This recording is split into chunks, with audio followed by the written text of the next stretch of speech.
আজকে আমরা Hindu marriage act 1955 এর সেকশন 13 যেখানে ডিভোর্সের প্রভিশনসগুলো দেওয়া আছে সেটা ডিসকাস করব। মানে কোন কোন গ্রাউন্ডগুলো এক্সিস্ট করলে হাজব্যান্ড এবং ওয়াইফের মধ্যে যে ম্যারেজটা সলেমনাইজড হয়েছিল সেটা বাই ওয়ে অফ ডিভোর্স সেটা টার্মিনেট হয়ে যাবে। সেকশন 13 এর এই প্রভিশনসগুলোই আজকে আমরা ডিসকাস করব। সেকশন 13 হিন্দু ম্যারেজ অ্যাক্টের যে সাবসেকশন 1 আছে আমরা সেটাকে ফার্স্ট পড়ার চেষ্টা করব। সেকশন 13 এর মধ্যে কি আছে না, সাবসেকশন 1 এর মধ্যে আছে এনি ম্যারেজ সলেমনাইজড, যে কোনো বিবাহ যেটা সম্পাদিত হয়েছিল বা সম্পন্ন হয়েছিল whether before or after the commencement of this act, মানে অফ দিস অ্যাক্ট বলতে এখানে কি বোঝানো হয়েছে, হিন্দু ম্যারেজ অ্যাক্টকে বোঝানো হয়েছে। কমেন্সমেন্ট মানে আরম্ভ, তাহলে হিন্দু ম্যারেজ অ্যাক্ট আরম্ভ হওয়ার আগে অথবা পরে যদি কোনো বিবাহ সলেমনাইজড হয়ে থাকে সেই বিবাহটা পারে কি পারে না, on a petition presented by either the husband or the wife, তাহলে হাজব্যান্ড অথবা ওয়াইফের দ্বারা যদি কোনো পিটিশন প্রেজেন্ট হয়ে থাকে কোর্টে, সেই পিটিশনের উপরে বেস করে একটা বিবাহ মে বি ডিজলভ কথার অর্থ টার্মিনেট হয়ে যেতে পারে by a decree of divorce, একটা ডিভোর্সের ডিক্রির মাধ্যমে অন দ্য গ্রাউন্ড দ্যাট, এই গ্রাউন্ডে যে আদার পার্টি, এবার আমরা গ্রাউন্ডগুলো জানবো যে কোন কোন গ্রাউন্ডগুলো এক্সিস্ট করলে একটা ম্যারেজ কি হতে পারে, ডিক্রি অফ ডিভোর্সের মাধ্যমে ডিজলভ বা টার্মিনেট হয়ে যেতে পারে। এইগুলো সেকশন 13 এর সাবসেকশন 1 এর মধ্যে যে গ্রাউন্ডগুলো আছে এগুলোকে ফল্ট গ্রাউন্ড অফ ডিভোর্স বলা হয়ে থাকে। তাহলে কোন কোন গ্রাউন্ডগুলো এক্সিস্ট হলে হাজব্যান্ড এবং ওয়াইফের মধ্যে ডিভোর্স হতে পারে। আবার আমরা আগের ভিডিওতে দেখেছি যে জুডিশিয়াল সেপারেশন যখন আমরা পড়ছিলাম যে সেকশন 13 এর সাবসেকশন 1 এ যে গ্রাউন্ডগুলো আছে এই গ্রাউন্ডগুলো এক্সিস্ট হলে যেমন ডিভোর্স হয়ে যায় একই সাথে সাথে জুডিশিয়াল সেপারেশনও কিন্তু হয়ে যায়। আজকে আমরা কিন্তু জুডিশিয়াল সেপারেশন নয়, আজকে আমরা ডিভোর্স নিয়ে আলোচনা করব যে সেকশন 13 এর যে গ্রাউন্ডগুলো আছে ইন ডিটেলসে আমরা জানার চেষ্টা করব বা বোঝার চেষ্টা করব যেগুলো এক্সিস্ট করলে একটা হিন্দু ম্যারেজ সেটা ডিজলভ হয়ে যাবে। দেখা যাক কোন কোন গ্রাউন্ড রয়েছে। প্রথমে আমরা যে গ্রাউন্ডটা করব, that the other party has after the solemnisation of the marriage solemnisation হওয়ার পরে আদার পার্টি যে মামলা করছে তার মামলার যে অন্য party say had voluntary sexual intercourse with any person other than his or her spouse, তাহলে ম্যারেজের অন্য যে পার্টি যিনি ডিভোর্সের মামলা করছেন, যার বিরুদ্ধে মামলা করছেন সেই other party after the solemnisation of the marriage solemnisation হওয়ার পরে had voluntary sexual intercourse, voluntary কথার অর্থ স্বেচ্ছায়, সেক্সুয়াল ইন্টারকোর্স মানে যদি ফিজিক্যাল ইন্টারকোর্স করে থাকে উইথ এনি পারসন, কোনো ব্যক্তির সাথে other than his or her own spouse, নিজের স্পাউস ব্যতীত অন্য কারোর সাথে যদি ভলেন্টারি সেক্সুয়াল ইন্টারকোর্স যদি করে থাকে after the solemnisation of marriage, তখন সেটা একটা গ্রাউন্ড অফ ডিভোর্স হয়ে যায়। এটাকে আইনের ভাষায় বলা হয় অ্যাডাল্টারি। তাহলে voluntary sexual intercourse with any other person other than his or her spouse, এটাকে আইনের ভাষায় বলা হয়ে থাকে অ্যাডাল্টারি। তাহলে অ্যাডাল্টারি হচ্ছে কি একটা গ্রাউন্ড অফ ডিভোর্স, এটা কিন্তু খুব ইম্পর্টেন্ট।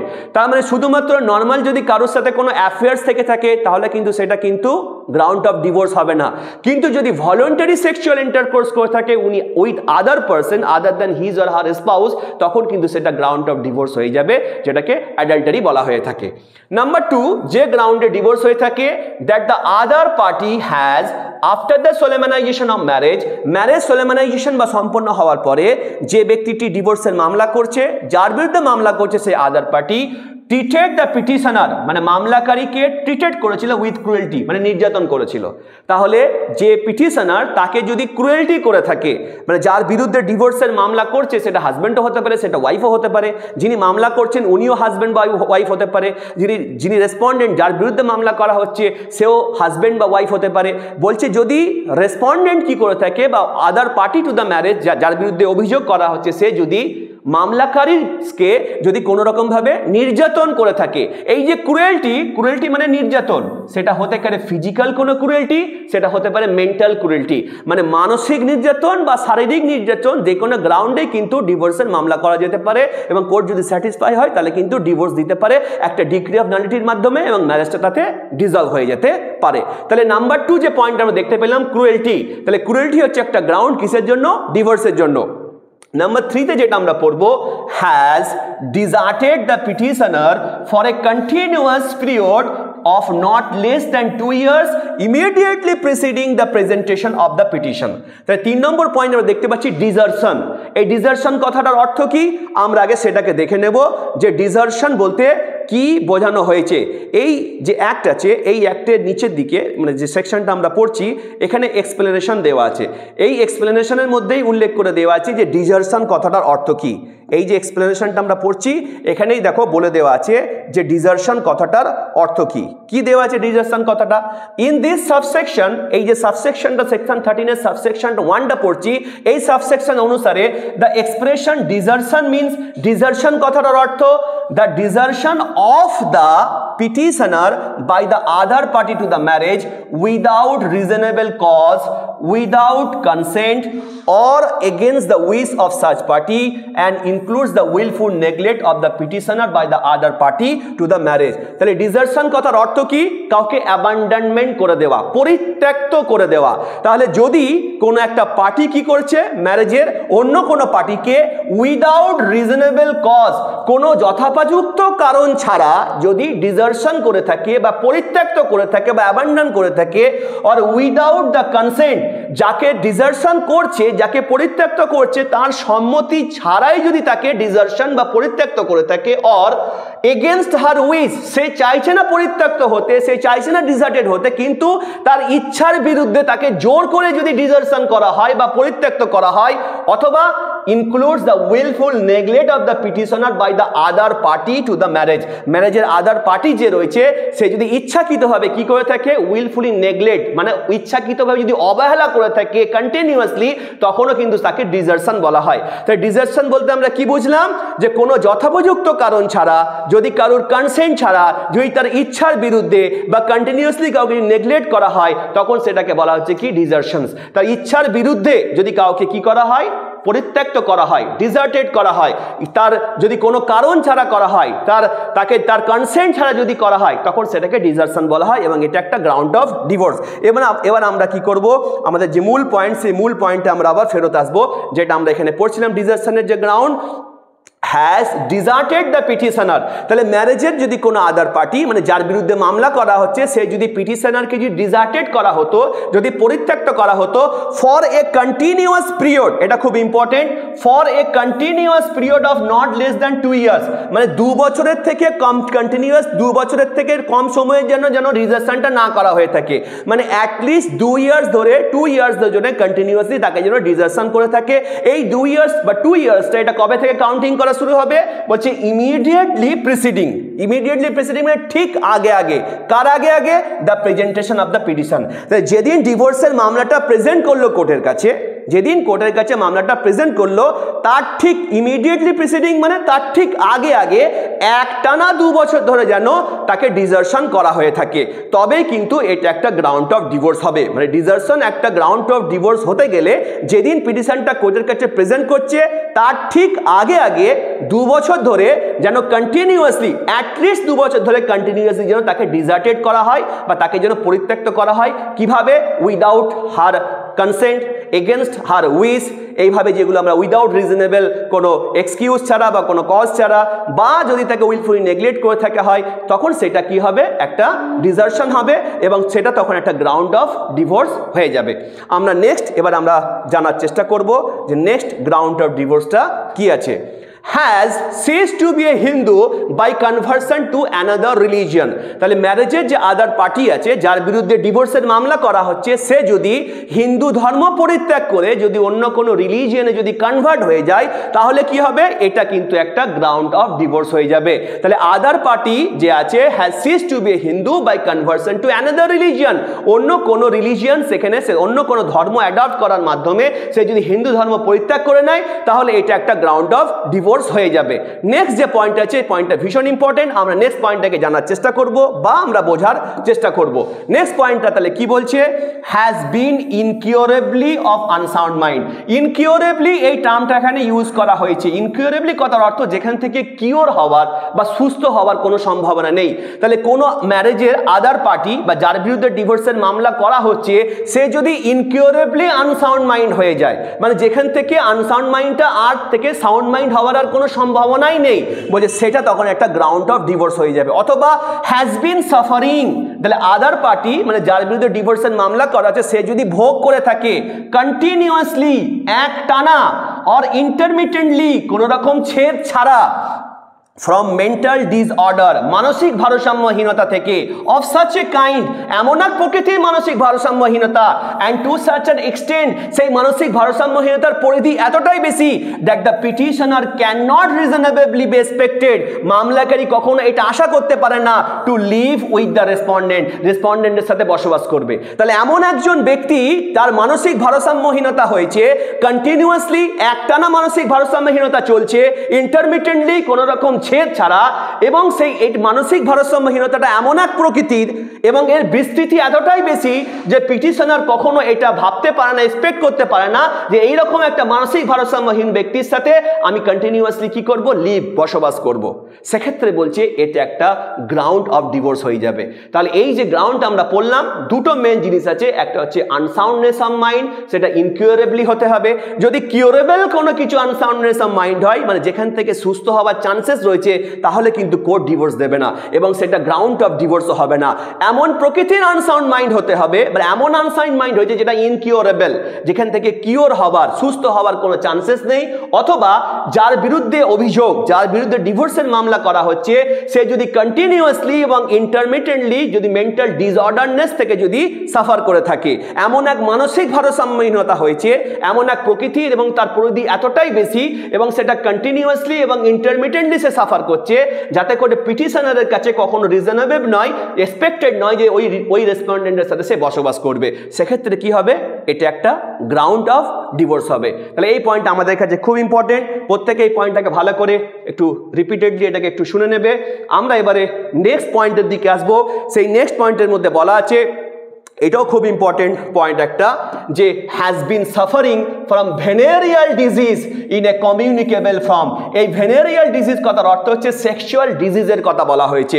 তাহলে যদি আদার পার্টি টু দ্য ম্যারেজ, যার বিরুদ্ধে ডিভোর্সের মামলা করা হচ্ছে, সে যদি এমন কোনো সেক্সুয়াল ডিজিজের কোনো আক্রান্ত হয়ে থাকে ইন এ কমিউনিকেবল ফর্ম, যেটা একজনের কাছ থেকে আরেকজনের কাছে ছড়িয়ে যেতে পারে, যেমন এইডস।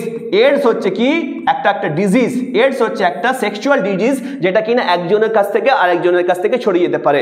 হাজব্যান্ডের যদি এইডস থেকে থাকে, সেক্ষেত্রে এটা একটা ভেনেরিয়াল ডিজিজ, এটা ওয়াইফের কাছে কমিউনিকেবল হয়ে গেলে ওয়াইফেরও মারা যেতে পারে। এটা মানে জীবনদায়ী একটা এমন একটা ডিজিজ। বলে যদি এমন কারোর কিছু হয়ে থাকে ভেনেরিয়াল ডিজিজ যেটা কমিউনিকেবল ফর্ম, তখন সেটা বলছে একটা গ্রাউন্ড অফ ডিভোর্স হয়ে যাবে এবং সেই গ্রাউন্ডে কোর্টে যদি ডিভোর্সের মামলা করা হয়, কোর্ট একটা ডিক্রি অফ ডিভোর্সের মাধ্যমে ম্যারেজটাকে ডিসলভ করে দেবে। নেক্সট যে পয়েন্টটা রয়েছে, সেই পয়েন্টটা হচ্ছে has renounced the world by entering a religious order। তাহলে কোনো একটা ম্যারেজের যে আছে, ম্যারেজের আদার যে পার্টি রয়েছে যার বিরুদ্ধে ডিভোর্সের মামলা করছে, সে যদি তার সিভিল ডেথ যদি হয়ে যায়, সিভিল ডেথ কথাটার অর্থ কি, সে যদি এই পৃথিবীর সমস্ত মায়া মমতা সব ত্যাগ করে রিলিজিয়াস অর্ডার, সে যদি সন্ন্যাসী, ইয়াতি, হারমিট যদি হয়ে থাকে, সেক্ষেত্রে বলছে কি তখন তার বিরুদ্ধে ডিভোর্সের মামলা ফাইল করা যেতে পারে, যেটাকে আইনের ভাষায় সিভিল ডেথ বলা হয়ে থাকে। তাহলে has renounce the world by entering any religious order, কোনো রিলিজিয়াস অর্ডার বা সন্ন্যাস ধর্ম যদি গ্রহণ করে নেয় বা সন্ন্যাসিনী যদি হয়ে গিয়ে থাকে, ইয়াতি বা হারমিট যদি হয়ে থাকে, তাহলে তার বিরুদ্ধে কি করা যেতে পারে, তার বিরুদ্ধে ডিভোর্সের মামলা করা যেতে পারে। কোর্ট কি করতে পারে, একটা ডিক্রি অফ ডিভোর্সের মাধ্যমে ম্যারেজটাকে ডিসলভ করতে পারে। নেক্সট পয়েন্ট, আর এটাই হচ্ছে লাস্ট পয়েন্ট, সেকশন 13 এর সাবসেকশন 1 এর যেটা ফল্ট গ্রাউন্ড অফ ডিভোর্স, তারই এটা last point, has not bin hard, has not bin hard, has not bin hard as being alive for a period of 7 years or more। তাহলে যদি ম্যারেজের যে আদার party আছে তাকে যদি তার ব্যাপারে যদি কোনো খোঁজ খবর না পাওয়া যায় যে সে জীবিত আছে কি নেই আদেও, কতদিন ধরে, 7 বছর বা তার থেকে বেশি সময় ধরে। তাহলে 7 বছর বা তার থেকে বেশি সময় ধরে কোনো ব্যক্তি আদেও জীবিত আছে কি না সেই ব্যাপারে যদি কোনো খোঁজ খবর না পাওয়া যায়, বাই দোজ, সেই ব্যক্তিদের কাছ থেকে, বাই দোজ পার্সন, সেই ব্যক্তিদের কাছ থেকে who would naturally have heard of it, had that party been alive, যদি সেই ব্যক্তিটা জীবিত থাকতো, ন্যাচারালি যাদের কাছ থেকে তার খোঁজ খবর পাওয়া যেত তাদের কাছ থেকেই যদি 7 বছর বা তার থেকে বেশি সময় ধরে সেই ব্যক্তিটার ব্যাপারে কোনো খোঁজ না পাওয়া যায়, তখন সেটা একটা গ্রাউন্ড অফ ডিভোর্স হবে। তাহলে এখানে তার নিকট আত্মীয়, তার বন্ধু বান্ধব, পরিজনের কথা বলা হচ্ছে, যাদের কাছে সচরাচর একটা মানুষের ব্যাপারে খোঁজ করলে পাওয়া যাবে, তারাই 7 বছর বা তার থেকে বেশি সময় ধরে কোনো মানুষের ব্যাপারে যদি কোনো খোঁজ খবর না পায় যে সে আদৌ জীবিত আছে কিনা, তখন ধরে নেওয়া হবে সেই ব্যক্তিটা মৃত। এটা আমরা ইন্ডিয়ান যে এভিডেন্স অ্যাক্ট আছে 1872, সেই ইন্ডিয়ান এভিডেন্স অ্যাক্টের সেকশন 107 এবং সেকশন 108 সেই ব্যাপারে ডিটেলস প্রসিডিওর সেখানে বলে দেওয়া আছে, যেখানে প্রিজিউম করে নেবে কোর্ট যে 7 বছর বা তার থেকে বেশি সময় ধরে যদি কোনো ব্যক্তি জীবিত আছে কিনা সেই ব্যাপারে যদি কোনো খবর যদি না থাকে, তখন কোর্ট প্রিজিউম করে নেবে সেই ব্যক্তিটা মৃত বা মারা গিয়েছে। তখন এটা একটা গ্রাউন্ড অফ ডিভোর্স হয়ে যাবে এবং এই গ্রাউন্ডে তখন কোর্ট একটা ম্যারেজকে ডিসলভ বা একটা টার্মিনেট করবে। তাহলে এতক্ষণ ধরে আমরা যেটা ডিসকাস করলাম সেকশন 13 এর সাবসেকশন 1 এর মধ্যে, এটা হচ্ছে fault ground of divorce. Section 13 থেকে পরীক্ষায় 4 রকমের প্রশ্ন এসে থাকে এবং স্টুডেন্টরা এই কোশ্চেনগুলোকে না বুঝতে পারার জন্য সে পরীক্ষার খাতায় অনেক সময় নষ্ট করে থাকে, ভুল অ্যান্সার দিয়ে থাকে বা অ্যাকিউরেট অ্যান্সার দিতে পারে না। তাহলে হিন্দু ম্যারেজ অ্যাক্টের সেকশন 13 থেকে যে 4 রকম কোশ্চেন এসে থাকে, সেই কোশ্চেনগুলো কেমন হতে পারে বা সেই কোশ্চেনগুলো আসলে তার অথেন্টিক অ্যান্সারটা কি হবে, সেটা আমি এখন একটু বলে দেবো। সেকশন 13 থেকে যদি পরীক্ষায় প্রশ্ন আসে যে হিন্দু ম্যারেজ অ্যাক্টের ডিভোর্সের সমস্ত পোর্শনসগুলোকে ডিসকাস করো, হিন্দু ম্যারেজ অ্যাক্টের ডিভোর্সের যে প্রভিশন সেটাকে ডিসকাস করো, সেক্ষেত্রে সেকশন 13 এর সাবসেকশন 1, সেকশন 13 এর সাবসেকশন 1A যেটা রয়েছে, সেকশন 13 এর সাবসেকশন 1A যেটা আছে সেটা, এবং সেকশন 13 এর সাবসেকশন 2, এই 3টে প্রভিশনসই কিন্তু পরীক্ষার খাতায় লিখতে হবে। তাহলে পরীক্ষায় যদি প্রশ্ন আসে হিন্দু ম্যারেজ অ্যাক্ট থেকে সেকশন 13 থেকে ডিভোর্সের প্রভিশনস লেখো, সেকশন 13 এর সাবসেকশন 1, সেকশন 13 এর সাবসেকশন 1A, সেকশন 13 এর সাবসেকশন 2, এই পুরোটাই কিন্তু অ্যান্সার লিখতে হবে। কিন্তু পরীক্ষায় যদি প্রশ্ন আসে what are the fault grounds of divorce, সেক্ষেত্রে কিন্তু সেকশন 13 এর এন্টায়ার সেকশনসটা কিন্তু লেখার কোনো প্রয়োজন নেই, শুধুমাত্র সেকশন 13 এর সাবসেকশন 1টা লিখে দিলেই কিন্তু সাফিসিয়েন্ট। যদি পরীক্ষায় প্রশ্ন আসে যে ব্রেকডাউন থিওরি অফ ডিভোর্স লেখো, তখন শুধুমাত্র সেকশন 13 এর সাবসেকশন 1A তে যে গ্রাউন্ড দুটো রয়েছে এই দুটো গ্রাউন্ড লিখলেই হবে। তাহলে ব্রেকডাউন থিওরি অফ ডিভোর্স যদি পরীক্ষায় প্রশ্ন আসে, সেকশন 13 এর সাবসেকশন 1A যে দুটো গ্রাউন্ড আছে সেই দুটো গ্রাউন্ড লিখলেই হবে। আর যদি পরীক্ষায় প্রশ্ন আসে ওয়াইফকে স্পেশালি কি রাইট দেওয়া আছে হাজব্যান্ডের বিরুদ্ধে ডিভোর্স ক্লেম করার জন্য, বা কোন গ্রাউন্ডে একজন ওয়াইফকে স্পেশালি এম্পাওয়ার্ড করা রয়েছে যে হাজব্যান্ডের বিরুদ্ধে ডিভোর্স চাওয়ার জন্য, সেক্ষেত্রে সেকশন 13 এর সাবসেকশন 2তে যে 4টে গ্রাউন্ড দেওয়া আছে শুধুমাত্র এই 4টে গ্রাউন্ড থেকে পরীক্ষায় প্রশ্ন যদি আসে এই 4টে গ্রাউন্ডে শুধুমাত্র লিখতে হবে। আর যারা ক্যালকাটা ইউনিভার্সিটির ফার্স্ট সেমিস্টারের স্টুডেন্ট রয়েছে, তোমাদের পরীক্ষাতে অনেক সময় সেমিস্টারে কি প্রশ্ন এসে থাকে যে হিন্দু ম্যারেজ অ্যাক্টের সেকশন 13 এর সাবসেকশন 1 থেকে স্পেসিফিক্যালি 2 কি 3টে গ্রাউন্ড থেকে পরীক্ষায় আসে। কখনো বলে যে কনভার্সন টু অ্যানাদার রিলিজিয়ান, এই গ্রাউন্ডটা লেখো, তাহলে শুধুমাত্র এই গ্রাউন্ডটাই কিন্তু ইলাবরেটলি ডিসকাস করতে হবে।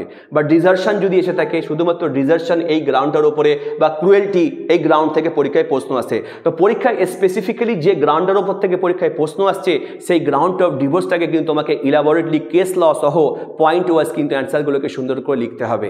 সেক্ষেত্রে কোশ্চেনটা কীভাবে লিখতে হবে, তার অ্যান্সারটা কীভাবে লিখতে হবে, সেটা কিন্তু আমরা আমাদের পরবর্তী যে ভিডিওগুলো আছে কোশ্চেন অ্যান্সার ডিসকাশনস, সেখানে আমরা তোমাদেরকে দেখাবো যে একটা ব্রড কোশ্চেন যদি এসে থাকে এই ডিভোর্সের থেকে, সেক্ষেত্রে এই কোশ্চেন অ্যান্সারটা কীভাবে লিখতে হবে। এই স্টার্টিং একটা প্রশ্ন লিখতে গেলে একটা ইন্ট্রোডাক্টরি পার্ট থাকে, একটা ভূমিকা থাকে, তার সাথে সাথে সেই সেকশনসটা, সেখানে প্রভিশনসটা লেখা, তার কেস ল দেওয়া, কিছু ইলাস্ট্রেশনস বা এক্সাম্পল দেওয়া, কীভাবে কনক্লুশন দিয়ে অ্যান্সার লিখতে হয়, সেই ডিটেল প্রসিডিওরটা আমরা পরবর্তী ভিডিওতে আমরা দেখাবো। তাহলে এখন আমরা সেকশন 13 এর সাবসেকশন 1 এর ফল্ট গ্রাউন্ড অফ ডিভোর্স এটা ডিসকাস করলাম।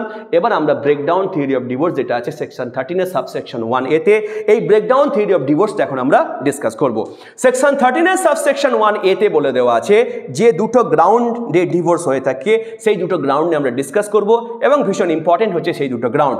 বলছে either party to a marriage, either party to a marriage কথার অর্থ ম্যারেজের যে কোনো পার্টি, মানে হাজব্যান্ড এবং ওয়াইফ তাদের মধ্যে যে কেউ, whether solemnised before or after the commencement of this act, সেই ম্যারেজটা হিন্দু ম্যারেজ অ্যাক্ট 1955 কমেন্সমেন্ট হওয়ার আগে অথবা পরে যদি সোলেমানাইজড হয়ে থাকে, সেই ম্যারেজে যে কোনো party May also present a petition, এছাড়াও একটা পিটিশন প্রেজেন্ট করতে পারে। এ অলসো কথাটা কেন ইউজ করা আছে? এই যারা পার্টি আছে, ইদার পার্টি, তারা সেকশন 13 এর সাবসেকশন 1 যে গ্রাউন্ডগুলো আছে সেই গ্রাউন্ডেও কিন্তু ডিভোর্সের পিটিশন ফাইল করতে পারে। সেকশন 13 এর সাবসেকশন 1 এর গ্রাউন্ডগুলো ছাড়াও ওই ম্যারেজের যারা পার্টিস রয়েছে, ইদার পার্টি, তারা কি করতে পারে? একটা পিটিশন প্রেজেন্ট করতে পারে। কেন? For the dissolution of marriage, একটা ম্যারেজকে ডিসলিউট বা টার্মিনেট করার জন্য by a degree of divorce, একটা ডিগ্রি অফ ডিভোর্সের দ্বারা। অন দ্য গ্রাউন্ড, কোন গ্রাউন্ডে করতে পারে? এবার আমরা এই যে দুটো গ্রাউন্ড আছে, এই দুটো গ্রাউন্ডকে আমরা বোঝার চেষ্টা করব।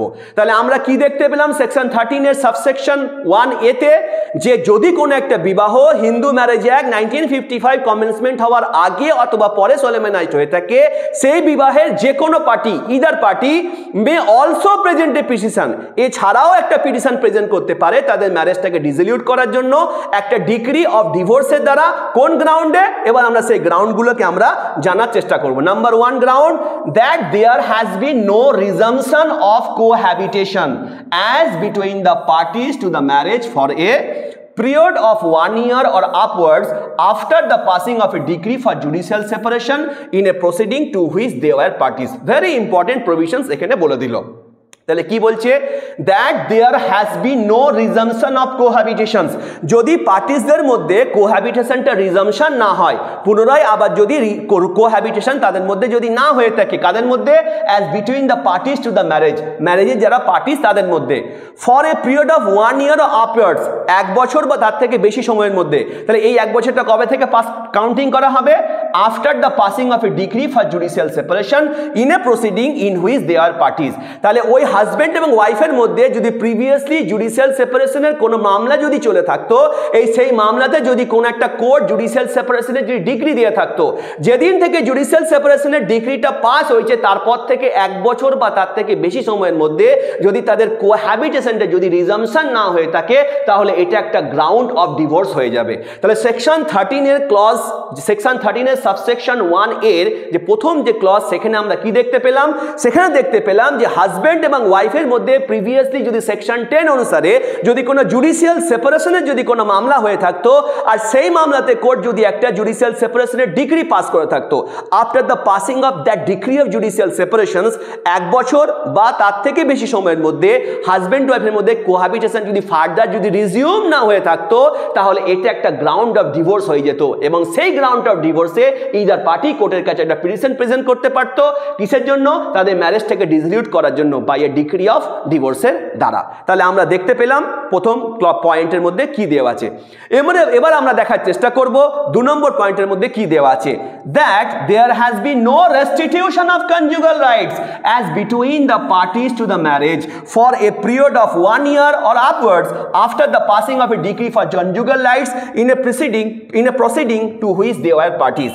তাহলে সেকশন 9 অনুসারে যদি হাজব্যান্ড এবং ওয়াইফের মধ্যে প্রিভিয়াসলি যদি কোনো রেস্টিটিউশন অফ কনজুগাল রাইটসের যদি কোনো মামলা হয়ে থাকতো, এবং সেই মামলাতে যদি কোর্ট কনজুগাল রাইটসটাকে রেস্টিটিউট করার জন্য যদি কোনো ডিক্রি দিয়ে থাকতো, তাহলে কোর্ট যেদিন থেকে ডিক্রিটা পাস করেছিল কনজুগাল রাইটসটাকে রেস্টিটিউট করার জন্য, সেই ডিক্রিটা পাস হয়ে যাবার পর থেকে 1 বছর বা তার থেকে বেশি সময়ের মধ্যে যদি সেই কনজুগাল রাইটসটা যদি রেস্টিটিউট যদি না হয়ে থাকে, সেক্ষেত্রে তখন এটা একটা ডিক্রি, এটা তখন একটা গ্রাউন্ড অফ ডিভোর্স তখন হয়ে যাবে। তাহলে আমরা দুটো জিনিস এখানে দেখতে পেলাম ব্রেকডাউন থিওরি থেকে। প্রথমে দেখতে পেলাম যে এই দুটো পার্টি যারা এখন ডিভোর্সের মামলা করছে, তাদের মধ্যে প্রিভিয়াসলি যদি সেকশন 10 অনুসারে যদি কোনো জুডিশিয়াল সেপারেশনের মামলা হয়ে থাকতো, সেই মামলাতে যেদিন কোর্ট জুডিশিয়াল সেপারেশনের ডিগ্রি পাস করেছিল, তারপর থেকে 1 বছর বা তার থেকে বেশি সময়ের মধ্যে যদি তাদের মধ্যে কোহ্যাবিটেশনটা রিজিউম না হয়ে থাকতো, তাহলে এটা একটা গ্রাউন্ড অফ ডিভোর্স হয়ে যেত। আমরা ক্লজ 2তে দেখতে পেলাম যারা এখন ডিভোর্সের পিটিশন ফাইল করছে, তাদের মধ্যে প্রিভিয়াসলি যদি সেকশন 9 অনুসারে যদি কোনো রেস্টিটিউশন অফ কনজুগাল রাইটসে যদি কোনো মামলা হয়ে থাকতো, সেই মামলাতে যদি কোর্ট রেস্টিটিউশন অফ কনজুগাল রাইটসের কোনো ডিক্রি যদি পাস করে থাকতো, সেই ডিক্রিটা পাস হওয়ার পর থেকে 1 বছর বা তার থেকে বেশি সময়ের মধ্যে যদি পার্টিসদের মধ্যে কনজুগাল রাইটসটা যদি রেস্টিটিউট না হতো তাহলে এটা একটা গ্রাউন্ড হয়ে যাবে কিসের জন্য? ডিভোর্সের জন্য, যেটা কিনা আমরা সেকশন 13-এর সাবসেকশন 1 এর যে গ্রাউন্ডগুলো দেখলাম ব্রেকডাউন থিওরিতে, এই দুটো গ্রাউন্ড আমরা ডিটেলসে বোঝার চেষ্টা করলাম। তাহলে আমাদের সেকশন 13-এর সাবসেকশন 1, সেকশন 13-এর সাবসেকশন 1-এ এখানে যে গ্রাউন্ডগুলো আছে ফল্ট গ্রাউন্ড এবং ব্রেকডাউন যে থিওরি আছে গ্রাউন্ডের, আমরা দুটোকে ডিসকাস করলাম। এবার আমরা সেকশন 13-এর সাবসেকশন 2, যেখানে ওয়াইফকে স্পেশাল পাওয়ার বা রাইট দেওয়া রয়েছে হাজব্যান্ডের বিরুদ্ধে ডিভোর্স ক্লেম করার জন্য কিছু স্পেশাল গ্রাউন্ডে, সেই গ্রাউন্ডগুলোকে এবার আমরা জানার বা বোঝার আমরা চেষ্টা করব। সেকশন 13-এর সাবসেকশন 2, এখানে কি লেখা আছে? A wife may also present a petition for the dissolution of her marriage by a decree of divorce on the ground. তাহলে আমরা কি দেখতে পেলাম? আমরা দেখতে পেলাম কি না সেকশন 13-এর সাবসেকশন 2-তে কি লেখা আছে?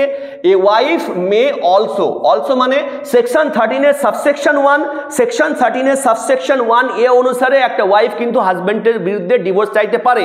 সেই গ্রাউন্ডগুলো ব্যতীত স্পেশালি সাবসেকশন 2-তে ওয়াইফকে আরও এম্পাওয়ার্ড করা হয়েছে বা পাওয়ার দেওয়া হয়েছে যে wife may also present a petition, wife এছাড়াও পারে একটা পিটিশন প্রেজেন্ট করতে for a dissolution of her marriage, তার ম্যারেজটাকে ডিসলভ করার জন্য by a decree of divorce, একটা ডিক্রি অফ ডিভোর্সের দ্বারা অন দ্য গ্রাউন্ড। কোন গ্রাউন্ডে? তাহলে সেকশন 13-এর সাবসেকশন 2-তে যে গ্রাউন্ডগুলো আছে সেই গ্রাউন্ডগুলো এক্সিস্ট করলে ওয়াইফ এছাড়াও কি করতে পারে? তার হাজব্যান্ডের বিরুদ্ধে একটা ম্যারেজকে ডিসলিউট করার জন্য কোর্টে আবেদন বা পিটিশন করতে পারে একটা ডিক্রি অফ ডিভোর্সের মাধ্যমে। তাহলে কোন গ্রাউন্ডগুলো এক্সিস্ট করলে একটা ওয়াইফ স্পেশালি এম্পাওয়ার্ড হয়ে যায় হাজব্যান্ডের বিরুদ্ধে ডিভোর্স ক্লেম করার জন্য? নাম্বার 1 কি লেখা আছে? In the case of any marriage solemnised before the commencement of this act, বলছে in the case of any marriage, যে ক্ষেত্রে একটা বিবাহ সোলেমানাইজড সম্পন্ন হয়ে যায় before the commencement of this act, মানে হিন্দু ম্যারেজ অ্যাক্ট আরম্ভ হওয়ার আগেই যদি কোনো ম্যারেজ সোলেমানাইজড হয়ে থাকে, that the husband had married again before such commencement, মানে হিন্দু ম্যারেজ অ্যাক্ট কমেন্সমেন্ট হওয়ার আগে একটা বিবাহ তার অলরেডি আগে থেকে করা ছিল, বলছে হিন্দু ম্যারেজ অ্যাক্ট কমেন্সমেন্ট হওয়ার আগে যদি ফার্দার সে আরেকটা বিবাহ করে নেয়, কারণ যখন একটা অ্যাক্ট কমেন্সমেন্ট হওয়ার ব্যাপার আসে তখন আগে থেকেই কিন্তু সিটিজেনরা জানতে পারে যে ওই অ্যাক্টের বিষয়বস্তু কি আছে, যখন সেটাকে বিল আকারে পার্লামেন্টে পাস হয়। হিন্দু ম্যারেজ অ্যাক্ট 1955 কমেন্সমেন্ট হওয়ার আগে একটা হিন্দু একের বেশি বিবাহ করতে পারত। যখন জানতে পারলো যে হিন্দু ম্যারেজ অ্যাক্ট 1955 কমেন্সমেন্ট হলে সেকশন 5-এর মধ্যে বলে দেওয়া আছে যে neither party has a spouse leaving at the time of marriage, মানে মোনোগামাস ম্যারেজটাকে এস্টাবলিশ করছে 1955, মানে একটা হিন্দু কখনো দুটো বিবাহ করতে পারবে না। এমন একটা আইন আসছে দেখে ওই হিন্দু ভাই কি করলো, তার আগে থেকে একটা ওয়াইফ ছিল, সে আবার কি করলো, আরেকটা বিবাহ করে নিল before such commencement. Hindu marriage act 1955 commencement হওয়ার আগে আরেকটা বিবাহ করে নিল। তাহলে এটা একটা situation, or that any other wife of the husband married before such commencement was alive at the time of solemnisation of the marriage of the petitioner, যে এখন পিটিশনার বা যে ডিভোর্সের মামলা করছে এখন তার সাথে হিন্দু ম্যারেজ অ্যাক্ট কমেন্সমেন্ট হওয়ার পরে বিবাহ করেছে, আর হিন্দু ম্যারেজ অ্যাক্ট কমেন্সমেন্ট হওয়ার আগে আরেকটা তার বিবাহ ছিল। তাহলে এখানে মোদ্দা কথা হলো একটা ওয়াইফ তার হাজব্যান্ডের বিরুদ্ধে বাইগামি যদি করে থাকে হাজব্যান্ড, তাহলে ডিভোর্সের জন্য মামলা করতে পারে। এখানে দুটো সিচুয়েশনের কথা বলেছে।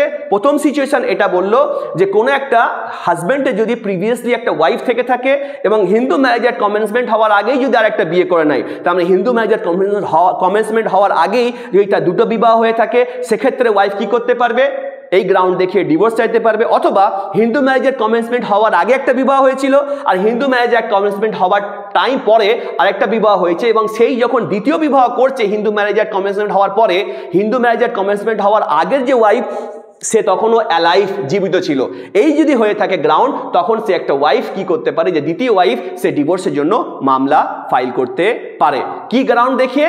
বাইগামি, বাইগামাস ম্যারেজের জন্য ওয়াইফের বিরুদ্ধে, হাজব্যান্ডের বিরুদ্ধে ওয়াইফ কি করতে পারে, ডিভোর্সের জন্য সে পিটিশন ফাইল করতে পারে তাদের ম্যারেজটাকে ডিসলিউট বা টার্মিনেট করার জন্য।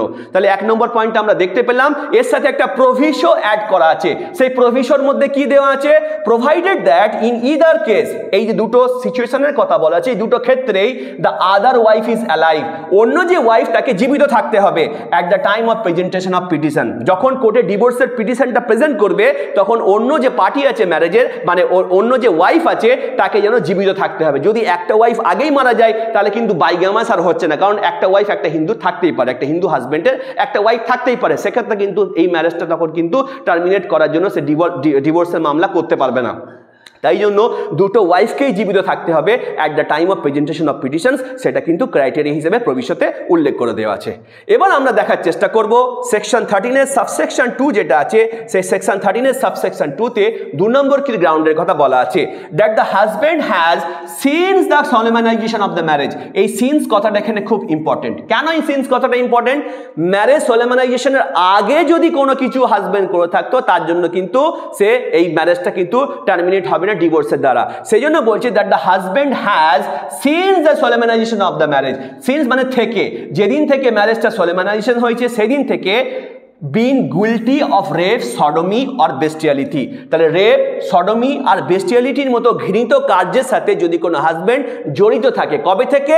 Since the solemnisation of the marriage, যেদিন থেকে বিবাহ হয়েছে সেই দিন থেকে যদি কোনো হাজব্যান্ড রেপ, সডমি বা বেস্টিয়ালিটির মতো যদি ঘৃণিত কাজকর্মের সাথে যুক্ত থাকে, ওয়াইফ তখন এন্টাইটেল হয়ে যায় হাজব্যান্ডের বিরুদ্ধে একটা ডিভোর্সের পিটিশন প্রেজেন্ট করার জন্য। কিন্তু বারবার একটা কথাকে আমি হিট করছি, সেটা মনে রাখতে হবে, since the solemnisation of the marriage. Marriage solemnisation আগে যদি কেউ রেপ, সডমি বা বেস্টিলিটিতে যুক্ত থাকতো তাহলে বিয়ে করার আগেই মেয়েটাকে দেখে নিতে হতো যে তার স্বামী কোনো এরকম ধরনের কাজের সাথে জড়িত কিনা। কিন্তু ম্যারেজ হওয়ার পর থেকে যদি এই কাজগুলো করে থাকে তখন একটা ওয়াইফ এন্টাইটেল হয়ে যায় তার হাজব্যান্ডের বিরুদ্ধে একটা ডিভোর্সের পিটিশন প্রেজেন্ট করার জন্য। তাহলে সেকশন 13 সাবসেকশন 2 এর দুটো গ্রাউন্ড আমরা পড়লাম। 3 নম্বর যে গ্রাউন্ড আছে সেই 3 নম্বর গ্রাউন্ডটাকে এবার আমরা জানার চেষ্টা করব। এই গ্রাউন্ডটাতে কি লেখা আছে, that in a suit under section 18 of the Hindu adoption and maintenance act 1956। তাহলে Hindu adoption and maintenance act 1956 এর সেকশন 18 অনুসারে যদি কোনো মেইনটেনেন্সের যদি মামলা হয়ে থাকে, or in a proceeding under section 125 of the code of criminal procedure 1973। তাহলে সেকশন 125 ক্রিমিনাল প্রসিডিওর কোড বা সিআরপিসি 1973 সেকশন 125 অনুসারে যদি কোনো প্রসিডিং যদি ফাইল হয়ে থাকে, or under the corresponding section of 488 of the code of criminal procedure 1898। তাহলে এই যে লেখা আছে corresponding section of 488 of code of criminal procedure 1898, এই কথাটার অর্থ কি না, ক্রিমিনাল প্রসিডিওর কোড 1973 এটা আসার আগে আমাদের দেশে কোড অফ ক্রিমিনাল প্রসিডিওর 1898 প্রযোজ্য বা বিদ্যমান ছিল। তো যখন কোড অফ ক্রিমিনাল প্রসিডিওর 1898 ছিল, তার সেকশন 48 এর মধ্যে যে প্রভিশনসটা ছিল সেই প্রভিশনসটা code of criminal procedure 1973 section 125 এর মধ্যে আছে। মানে মেইনটেনেন্সের যে প্রভিশনসটা আমরা code of criminal procedure 1973 section 125 এর মধ্যে দেখতে পাচ্ছি, সেটা এর আগের যে অ্যাক্টটা যখন ছিল ক্রিমিনাল প্রসিডিওর কোড 1973 আগে, সেই অ্যাক্টের সেকশন 488 এর মধ্যে সেটা ছিল। সেই কারণে করেসপন্ডিং সেকশনটা এখানেও দেওয়া রয়েছে। তাহলে ইন এ সুট, তাহলে এমন কোন সুট যেটা কিনা Hindu adoption and maintenance act 1956 অনুসারে, যেটা সেকশন 18 অনুসারে যদি কোনো সুট ফাইল হয়ে থাকে, বা code of criminal procedure 1973 section 125 অনুসারে যদি কোনো প্রসিডিং যদি কোনো কোর্টে পেন্ডিং থেকে থাকে, এবং সেই সুট বা প্রসিডিং থেকে বলছে a decree or order as the case may be has been passed against the husband। বলছে এই সুট বা প্রসিডিং থেকে যদি কোনো ডিক্রি বা কোনো একটা অর্ডার যদি হাজবেন্ডের এগেইনস্টে যদি পাস হয়ে থাকে, যেখানে কিনা awarding maintenance to the wife, যেখানে ওয়াইফকে কি করা হয়েছে, মেইনটেনেন্স অ্যাওয়ার্ড করা হয়েছে। তাহলে হাজবেন্ডের এগেইনস্টে মেইনটেনেন্সের রায় দেওয়ার অর্থই হচ্ছে ওয়াইফের ফেভারে কি করা না, মেইনটেনেন্স অ্যাওয়ার্ড করা। বলছে not with standing that C was living apart, বলছে যতই কিনা সে ওয়াইফটা হাজবেন্ডের থেকে পৃথকভাবে বসবাস করুক না কেন, দ্যাট যে since the passing of such decree or order, যেদিন থেকে সেই ডিক্রি বা অর্ডারটা পাস করেছে তারপর থেকে cohabitation between the parties has not been resume for 1 year of years. তাহলে কোহ্যাবিটেশনটা যদি পার্টিসদের মধ্যে রিজিউম না হয়ে থাকে 1 বছর বা তার থেকে বেশি সময়ের মধ্যে, তখন ওয়াইফ এন্টাইটেল হয়ে যায় হাজবেন্ডের বিরুদ্ধে ডিভোর্সের পিটিশন ফাইল করার জন্য। তাহলে অ্যাট এ গ্ল্যান্স ছোট জিস্ট করে যদি জিনিসটা বলতে হয় তাহলে ব্যাপারটা কেমন দাঁড়ায়, যদি কোনো suit Hindu adoption and maintenance act 1956 section 18 অনুসারে যদি ফাইল করা হয়ে থাকে অথবা সেকশন 125 ক্রিমিনাল প্রসিডিওর কোড 1973 অনুসারে যদি কোনো একটা প্রসিডিং ফাইল করা হয়ে থাকে, সেই শুট বা সেই প্রসিডিং থেকে যদি কোনো এক কোর্ট যদি কোনো ডিক্রি বা যদি কোনো একটা অর্ডার পাস করে থাকে, যেদিন থেকে এই ডিক্রি বা অর্ডারটা কোর্ট পাস করলো সেই দিন থেকে 1 বছর বা তার থেকে বেশি সময়ের মধ্যে যদি হাজব্যান্ড এবং ওয়াইফের মধ্যে যদি কোনো রকম কোহ্যাবিটেশনটা যদি রিজিউম না হয়ে থাকে, সেক্ষেত্রে এটা একটা গ্রাউন্ড অফ ডিভোর্স হয়ে যাবে এবং এই গ্রাউন্ড দেখিয়ে একটা ওয়াইফ তার হাজব্যান্ডের বিরুদ্ধে ডিভোর্সের মামলা ফাইল করতে পারে অ্যাকর্ডিং টু সেকশন 13 সাবসেকশন 2 এর ক্লজ 3 অনুসারে। এবার আমরা সেকশন 13 এর সাবসেকশন 2 এর যে ক্লজ 4 যে 4 নম্বর যে গ্রাউন্ডটা আছে সেটাকে নিয়ে আমরা ডিসকাস করব। কি দেওয়া আছে? That her marriage whether Suleiman consummated or not, এই পয়েন্টটা ভীষণ ইম্পর্টেন্ট, এটা আমি পরে ডিসকাস করছি। That her marriage was Suleimanized before she attained the age of 15 years and she has repudiated the marriage after attaining that age but before attaining the age of 18 years. So section 13 এর subsection 2 এর 4 নম্বর যে ground of divorce এখানে দেওয়া আছে that her marriage, মানে যদি সেই ওয়াইফের যদি বিবাহটা ওয়াজ সোলেমানাইজ যদি সেটা সম্পাদিত হয়ে থাকতো before she attend the age of 15 years, 15 years এজটা অ্যাটেন্ড করার আগেই যদি সেই ওয়াইফের বিবাহটা হয়ে থাকতো and she has repudiated the marriage, এবং সে যদি ম্যারেজটাকে রেপুডিয়েটেড যদি বাতিল করে থাকতো আফটার অ্যাটেনিং দ্যাট এজ, এই দ্যাট এজ বলতে 15 ইয়ার এজটাকেই বোঝানো হয়েছে। তাহলে 15 ইয়ার্সের আগেই যদি তার ম্যারেজটা সোলেমানাইজড হয়ে থাকতো এবং আফটার অ্যাটেনিং 15 ইয়ার্স সে যদি ম্যারেজটাকে রেপুডিয়েট করে থাকতো বাট কিন্তু before attaining the age of 18 years, 18 years হওয়ার আগেই যেন সেটাকে রেপুডিয়েট করে থাকে। তাহলে একটা হিন্দু ওয়াইফের যদি বিবাহ তার 15 বছর বয়স হওয়ার আগেই যদি সোলেমানাইজড হয়ে থাকতো আর 15 বছর অ্যাটেন্ড করার পর থেকে 18 বছর অ্যাটেন্ড না করা এই যে সময়কালের মধ্যে যদি ম্যারেজটাকে রেপুডিয়েট করে থাকতো তাহলে এই যে গ্রাউন্ড আছে এই গ্রাউন্ডটা দেখিয়ে সে কী করতে পারতো? ডিভোর্সের জন্য হাজব্যান্ডের বিরুদ্ধে আবেদন করতে পারতো। কিন্তু whether consummated or not, তাদের ম্যারেজটা কনজুমেটেড হোক কিংবা না হোক এটা কোনো ম্যাটার থাকতো না। এই পয়েন্টটা আমি আলাদা করে কেন মার্ক করেছি whether consummated or not, কারণ যখন আমরা dissolution of Muslim marriage act পড়ব তার সেকশন 2 এর ক্লজ নাম্বার 7 সেখানে অপশন অফ পিউবার্টি যেটা আমরা আগে পড়েছিলাম পিওর ইসলামিক ল বা মুসলিম লতে, সেই অপশন অফ পিউবার্টি যেটা আমরা স্পেশালি যেটা সেকশন 2 তার ক্লজ 7 এর মধ্যে লেখা আছে dissolution of Muslim marriage act, সেখানে একই গ্রাউন্ড লেখা আছে যে গ্রাউন্ডে একটা মুসলিম একটা মেয়ে বা একটা মুসলিম ওয়াইফ এন্টাইটেল হয়ে যায় তার হাজব্যান্ডের বিরুদ্ধে ম্যারেজটাকে টার্মিনেট বা ডিসলভ করার জন্য। কিন্তু সেখানে একটা শর্ত দেওয়া আছে যে ম্যারেজটা যেন কনজুমেটেড না হয়। ম্যারেজ কনজুমেটেড হয়ে গেলে মুসলিম ওয়াইফ কিন্তু তার হাজব্যান্ডের বিরুদ্ধে ম্যারেজটাকে টার্মিনেটেড করতে পারে না সেম গ্রাউন্ডে।